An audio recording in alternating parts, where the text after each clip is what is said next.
Starting with the tragedy in East Mount Gambier and ending with the passing of Clyde Douglas Rorex, there have been several terrifying mishaps that have taken place during cave exploration in the past. Without any additional postponement, let us now examine some of the most distressing occurrences.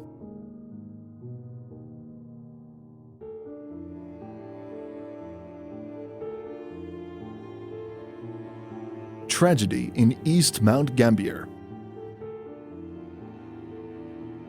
The safety of diving has significantly increased over the years due to improvements in diving training and equipment efficiency. South Australia's diving accident rate remains low. However, in 1972, a group of 4 experienced divers decided to explore a small, rarely visited water-filled cave in East Mount Gambier. The cave became infamous overnight, as 3 of them tragically lost their lives, while 1 survived to tell the tale. Mount Gambier, the second most populated city in South Australia, is known for its geographical features including lakes, parks, caverns, gardens, and sinkholes. The group of divers, which included 17-year-old Ron, Sandra, 17-year-old Christopher, and 39-year-old Dave, had diving experience, but no cave diving experience. On October 9, 1972, the group was traveling back from a diving weekend when they decided to take a quick look around at a sinkhole rumored to be around 20 meters deep. The group entered the water with full tanks, but left their normal safety card line in the car as they did not intend to travel far and did not believe that there were any large underwater expansions. After swimming around for about 5 minutes in the shallows, the group swam down the west side and examined the only moderately open spot that they could find. They discovered a low flat passage between some rocks at a depth of around 6 meters, and Dave, the team's leader,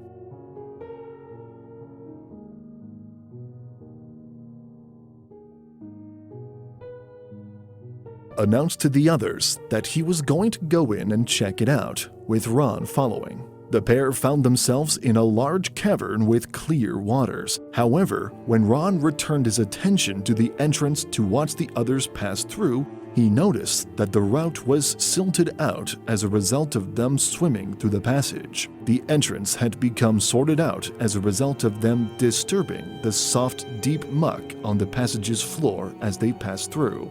Ron grew concerned about this and believed that they should waste no time in searching around the chamber, so the group began looking for the exit tunnel as soon as possible to avoid the silt completely blocking their view. However, the group was already too late. As they tried looking for the entrance of the passage, they ended up disturbing more silt from the cave floor in the process. Their visibility was now reduced to nothing. They couldn't even see their own torches. The pair knew that they were in trouble and spent the next 30 minutes looking for the entrance of the chamber. Due to the silt, they lost contact with each other and the others.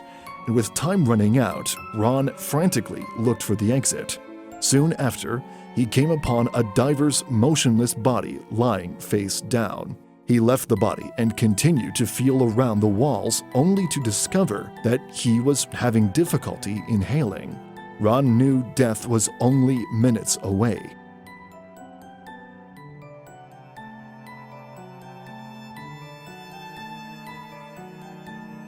At one stage, he even lost his regulator, but fortunately managed to relocate it.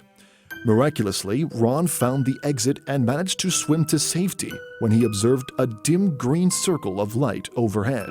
After informing the surface part of what had occurred, he returned to the water's edge and attempted to home the others out by tapping on his cylinder so that they could hear it. But this failed, and none of the others were able to escape in time. The bodies of the others were discovered the next day by Dave's friend Mark, who was a very experienced diver. But this was a dangerous recovery mission in which he got stuck himself numerous times. While Dave's body was discovered only a short distance inside, Chris and Sandy were discovered together in a narrow dead-end path at the far end of the main room, which they would have mistaken for the exit passage. The cave was restricted to sport diving and is now surrounded by a concrete block with a gate and has since been nicknamed Death Cave after a newspaper reported about the incident the following week. However, many believe that the nickname is undeserving, as it implies the cave itself is a killer, when in reality it was the mistake of the divers that led to their tragic deaths.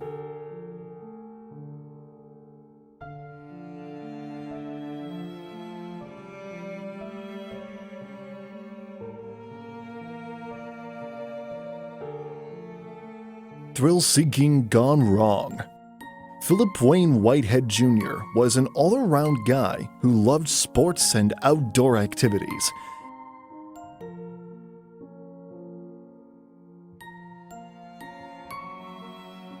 He was always up for a challenge, and that's what led him to his ill-fated adventure in the summer of 2019.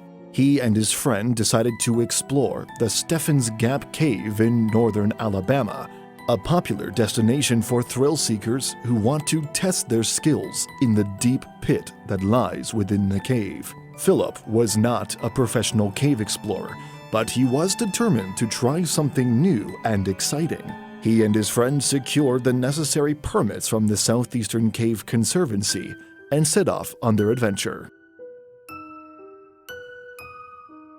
The Southeastern Cave Conservancy is an organization dedicated to preserving and protecting the cave for future generations. Visitors are required to be accompanied by at least one other adult equipped with a helmet, which ensures their safety during their exploration of the cave. Philip and his friend descended into the cave pit, which was about 140 feet deep. While his friend had some experience in rappelling, it was unclear if Philip did. Suddenly, Philip's climbing equipment malfunctioned, causing him to fall from a height of about 100 feet to the ground below. Sadly, he did not survive the fall. Philip's tragic story is a reminder that sometimes even the most adventurous among us can encounter unexpected dangers.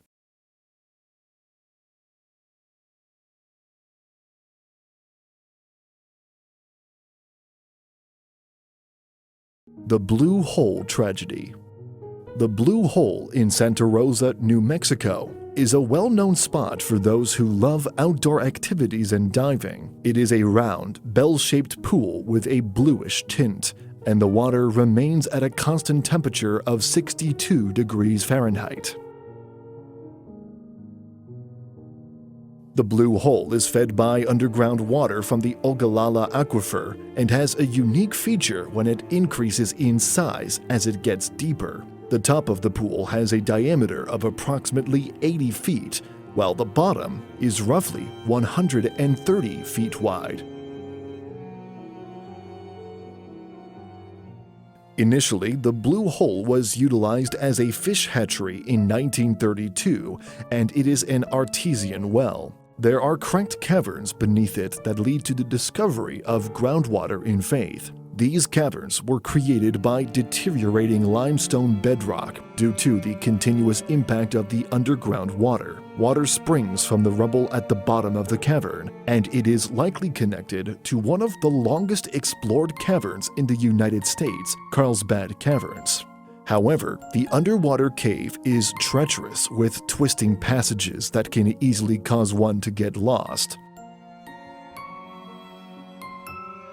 In 1976, two inexperienced divers lost their lives, and a metal grate was installed to prevent access. The grate was removed by the ADM Exploration Foundation in 2013 for exploration, which continued until 2016 when Shane Thompson, a veteran scuba diver, lost his life. Since then, the community has prohibited access to the cave due to numerous restrictions and hazards, including zero visibility and the risk of a cave-in. Shane Thompson and Mike Young were members of a two-man team with the ADM Exploration Foundation, and they went into the Blue Hole Lagoon's caverns on March 26, 2016. Their objective was to provide greater accessibility to the maze-like caverns while mapping them out. However, this is a dangerous undertaking that requires professional divers due to the hazardous system. They used rebreather gear that recycles the diver's breath with oxygen, allowing them to stay underwater for an extended period of time.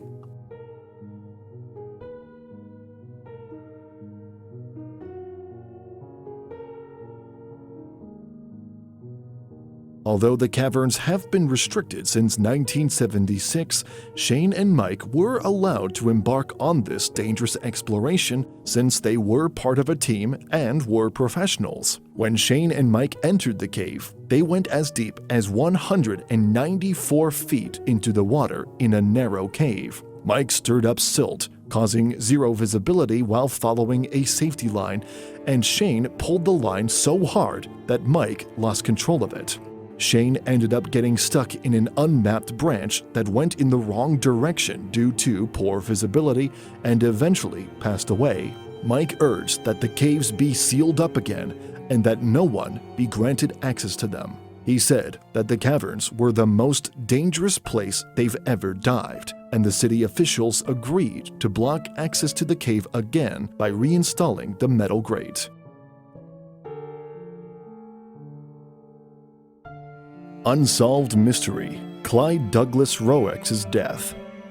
Deep in the heart of North Florida lies Merritt's Mill Pond, a popular spot for recreational activities such as boating, fishing, and even cave diving. It was here, at Hole-in-the-Wall Cave, that experienced cave diver Clyde Douglas Rorex met his untimely demise on June 9, 2020. Rorex was no novice when it came to cave diving. He had been on similar dives many times before and was well versed in the necessary safety protocols. On that fateful day, Rorex had parked his boat at a small dock by the cave entrance and began assembling his gear. He was diving alone but had opted for the side mount configuration, which many experts consider a safe and stable method.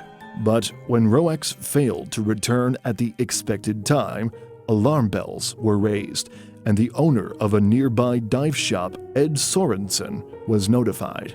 Sorensen is one of the most revered cave rescue divers in the world, and he quickly gathered his equipment and headed out to Merritt's Mill Pond.